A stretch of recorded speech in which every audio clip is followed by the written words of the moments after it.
Alright, here we are. We're going to play some Wind Waker. Let me just adjust that really quick. Huh? Oh. Yeah. Alright. Alright, if I haven't mentioned it before in a previous episode, this is probably my favorite game of all time. It's definitely my favorite Zelda game, even though I am enjoying Twilight Princess so far. We haven't really gotten a chance to play it, and I have played a couple of the older ones. I've played this about 15 times. I've only beaten it once because of I always get caught up in the Nintendo gallery, and I always waste all my time on that, and I never get back to the actual game. But yeah, I've beaten it once, and it's probably about, that's probably about 6 years ago or something when I beat it. And yeah, a couple weeks ago, or last week I think it was, I did play through up into the Tower of the Gods by myself, just in my own free time because I wanted to. It's a great game. If you've never seen it, if you've never played it, it's fantastic in my opinion. It might be a little bit nostalgic. It's probably a lot of nostalgia. That's why I like it so much. But anyway, it's so good. I like the music is fantastic. It's one of my favorite soundtracks of all time. The art is gorgeous, even for 2003. This game is 14 years old. I'm playing the original GameCube edition, not the HD remaster, which I have some pretty bad experiences with that game, but that's just because of who I was with at the time, not the game itself. But yeah, we got this very long intro, which is one of the only things about it. Every time you start a new file, it takes about 5 minutes for the actual gameplay to start, but it's just some exposition about Link in the past, and also Ganon, who is the giant pig man thing. Yeah, a fell wind came to blow across the kingdom. It's Ganon. He's rising out of the primordial ooze over here. I actually think he looks pretty badass, you know. But yeah, this game's fantastic. I may have mentioned it in another episode, but or maybe I was just telling Hot Lasagna about it. But last week, after I played up into the Tower of the Gods, I wasn't listening to the soundtrack because I was listening to music and also watching some TV after the album finished. And I went on this thing to get a new ringtone or alarm that was... it was from the Sea, one of the Sea songs, to wake me up every morning. Hopefully I don't end up hating it. But anyway, I was looking through the notifications sounds, and I could recognize every single one of them. I knew what part of the game they were from. I knew who said it. It was so nostalgic. It was fantastic. On the Wind's Breath. Speaking of that, Breath of the Wind is coming out in a few weeks, really, in about a little over a month, and I'm really looking forward to it. It looks like it's going to be pretty great, you know. We'll see. We'll probably play it on the channel. I know our friend Joel is going to get the system, and then Hot Lasagna is going to pick up the game. So maybe in March we'll start playing that. We'll see. Hopefully, it looks like it's going to be pretty great. Give me just a moment, though. I'm gonna go ahead and shut off the air right quick while this end finishes up. All right, here we are at Outset Island, one of the cutest little places in the world. But the thing about this game is, where do all the people come from? You know, there's like 2 islands with sort of towns on them. This one and Windfall Island, but I don't even know if they have enough people to classify as a town. It might be it's like a village, kind of, because there's only like 10 to 15 people on this island, and probably no more than 25 on Windfall. So I'm just wondering if that's the only human settlements on the Great Sea, which pretty much is. I mean, there's a couple other people, like the Wind people, that Medley's part of. I forget what they're called. The birds, the burbs. That's about it. Everyone else is basically monster or some sort of non-humanoid type of creatures, such as the Fishman and the Kuroks, which those guys are great. But anyway, we're almost about to the part where we can actually run around and do stuff. Hey, it's my birthday. Woo! Cool. Oh, Grandma. Grandma is one of my favorite characters in the world. In any game, basically. She's so sweet, so cute. And it always breaks my heart later on in the game when she's so depressed. Yeah. Alright. And let's just get on with it. I'm probably not going to mess around too much. Because I played the game so many times, I don't really need to talk to everybody. I guess I can. It doesn't really matter to me. This guy, he's looking for the wild pig to give it to his wife. And he's just basically teaching you how to crawl and shit. And then that guy teaches you how to L target. There's a little snot boy. I dislike him. Here's a, QT GF. Anyway, one of the many tricks and goofs and gaffs in this game is right under the house. Somebody has hidden a 100 rupee. Rupee with 100 rupees, basically. So let's go ahead and pick that up. Our wallet can only carry 200 of them right now, so we could pretty much max it out right away.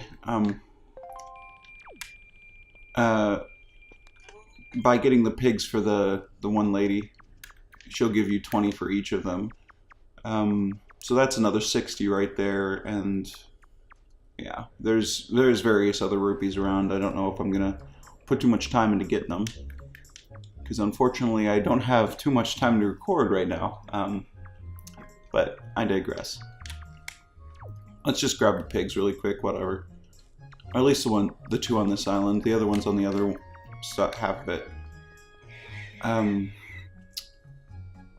I guess these guys are like the chickens in previous games. I have not. I think it's in Ocarina, which I have not played all the way through. I've played some of the 3D remaster, but Tyler has that one promotional disc that has the first two Zelda games. Oh god, you fucking asshole. Ocarina of Time and Majora's Mask on it, so I could probably go ahead and play through those. That game, that disc is fucking incredible. It's gotta go for a lot of money. I don't know if they changed anything from the N64 before they ported them, or the NES and SNES or whatever Zelda 1 and 2 were on. Which I also have access to in the SNES, the NES form. Because, Tyler also lent me all of his SNES and NES games. So maybe we can go ahead and play some retro games here sometime. But anyway, let's go talk to Errol, who is also one of my favorite characters in the game. Everything about this game is just fantastic. I love it so much. Yeah, I'm a bit of a fanboy about it, but this game has so many memories with it. I think I first played it when I was like 9, or something like that. So 11 years ago. No, it was like 2003 or something when I first played it. So I was 7. I was like 7 when I first played this. Oh, god damn it, that's what I was supposed to do. I got distracted. I bet everyone in the comments is going to be like, you fucked up. But anyway, yeah, I basically owe so much of the culture that I like, the pop culture that I like, including video games, movies like Star Wars, and I already mentioned games, but games like Legend of Zelda, Pokemon, I think even RuneScape, maybe. I could attribute them all to this one kid I knew back in elementary school named John Smith. He's a very generic name, but he was a really cool guy. I haven't seen him since I was like 10. Maybe 9 or 10, something like that. So it's been a long time. But I'm sure he's doing okay, hopefully. And this other kid named Brett Ray was also very instrumental in my pop culture upbringing because of, because I'd go over to their houses and we'd play Pokemon, or we played this a lot. We played like Star Wars Dark Force or whatever that one shitty PS1 game is. What else did we do? We LARPed. We had so much. We played with Legos. It was a great time to be alive. Played like these shitty computer games based on Hasbro toys. It was a good time. It was a real good time. I think I watched Star Wars for the first time at his house, John's. I remember watching like Empire Strikes Back. It's one of my first memories. So yeah, if you ever see this, buddy, thanks for all the shit you've done for me when we were like 8. Oh, he also got me into like Animal Crossing. I remember I made a town with him back when we were around each other, because we moved away when I was 10. And then I never saw him again.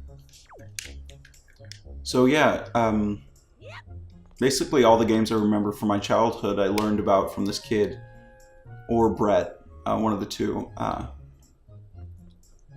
I'm pretty sure this other friend of ours named Noah, who may or may not have been there. I don't know. I don't remember where I met him. But he was the first one who gave me my first video game system at all, my Game Boy Color from way back in the day. And it gave me a copy of Red, I think, Pokemon Red. And goddamn, if there's any game that's a little more nostalgic than Wind Waker, it has got to be Pokemon Red. Speaking of which, hopefully we'll get to play that, because we have one of them super Game Boy things that you just shove right into the NES, and or the SNES, and hopefully I can get my old cartridge from home and play through that too, or else I do have it on my 3DS. I have Pokemon Blue on my 3DS, but I'm not really sure how to capture that. Anyway, I digress. I have not been talking about the game at all. I've just been talking about my childhood, basically, because this game was such a big part of my childhood. A lot of the times I remember from being that young was about this game. Like, I remember finally figuring out how to get to the Forsaken Fortress when I was like 9 or something. And then when I finally figured out how to beat the boss under Hooktail, I just like ran over to John's house and was like, dude, I figured out how to beat this. I worked on it for like a month because I couldn't figure out that I had to use the grappling hook on the tail. Yeah. Anyway, nostalgia. To be young again. Not to have anything more to worry about than a fucking Legend of Zelda boss. It's fantastic. Alright. And I'm probably gonna go ahead and get the sword from Orca before I end this episode, because that only takes like a minute, really.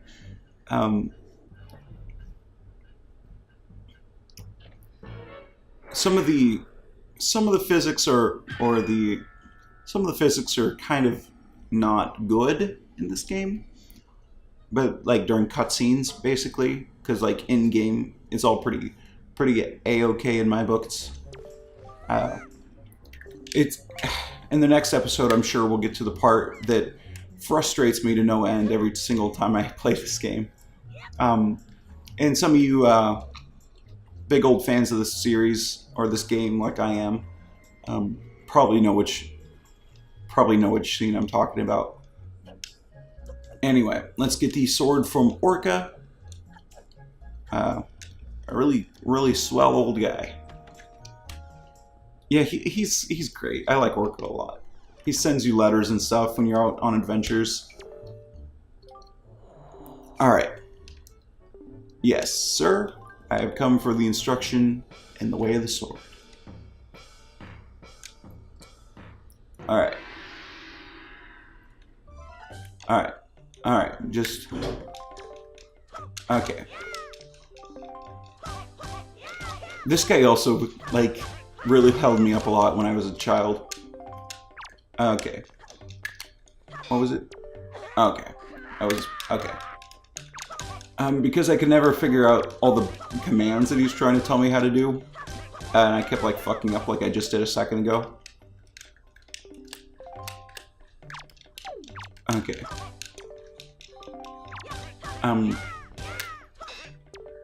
Okay. I kept...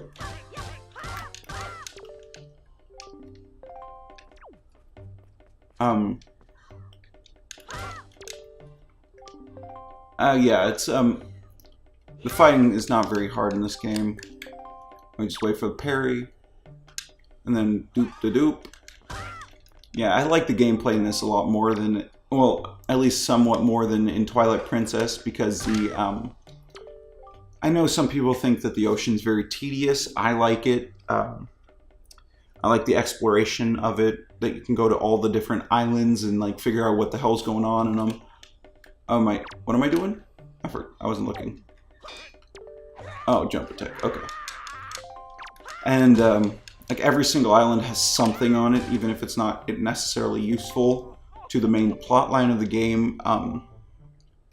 Maybe there's a Kurok tree on it, maybe there's a great fairy who can help you out. There's so much stuff to look for and find, which there probably is in Twilight Princess. I haven't played it all the way through.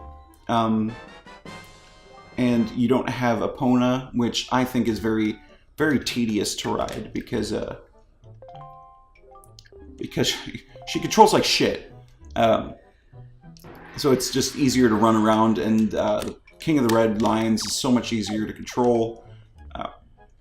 I don't know, I just like this game more. Maybe it might just be me, but I love this game. That's like the main takeaway of the series, is me geeking out about how much I like this game. And like, it's one of the most enduring parts of my life, really.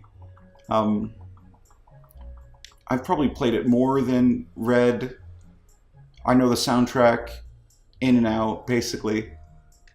Because I got this before the era where I stopped really listening to the soundtracks in games and just listen to my own music. Okay.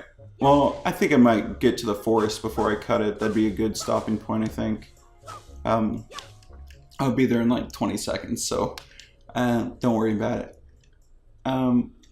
But yeah, I mean, yeah, the graphics are a little angular, but it's fine.